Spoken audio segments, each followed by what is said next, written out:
All right, so now that we have all of our shapes traced and filled, let's go ahead and see what it's looking like without our original image. So let's go ahead and click our eyeball icon here, and this is what we're working with right now. Notice how it's looking pretty flat. That's okay. Vector graphics generally are flat images. But what we can do to really kind of bring out some of the value is add some of our detail lines that we're missing. So if I go ahead and if I click my icon here to bring back my original image, and let's go ahead and lock and hide our shape tracing layer, we can see that inside of our shapes here, we have some of these detail lines that we are missing with our flat image. Now you could also, if you want to get kind of crazy with it, is add some of the outlines of the welding for the stained glass, like the lead around the stained glass. And then in this case, I could also add some more of these sort of detailed outlines of this white line on the banner. And the more outlines that you give it, the more detail and depth it's going to have. Now, this image is pretty simple, so there's not a ton of outlines that I need to add, but depending on which image you chose, it's going to have more outlines that you'll have to trace. The more you add, the better it will look.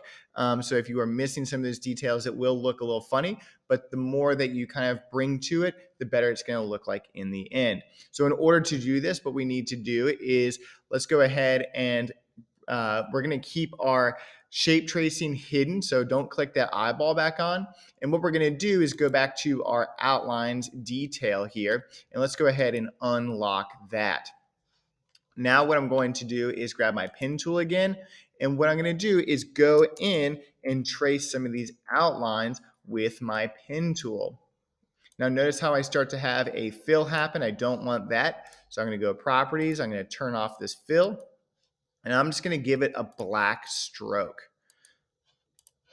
And so I'm just going to go ahead and repeat this process for all of my shapes.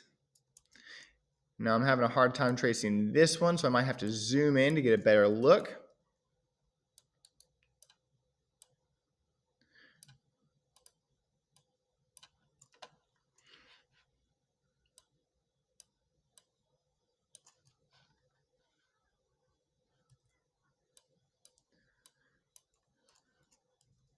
And now that I have some of these outlines added, let's see what it's looking like when I turn back on my shape tracing layer.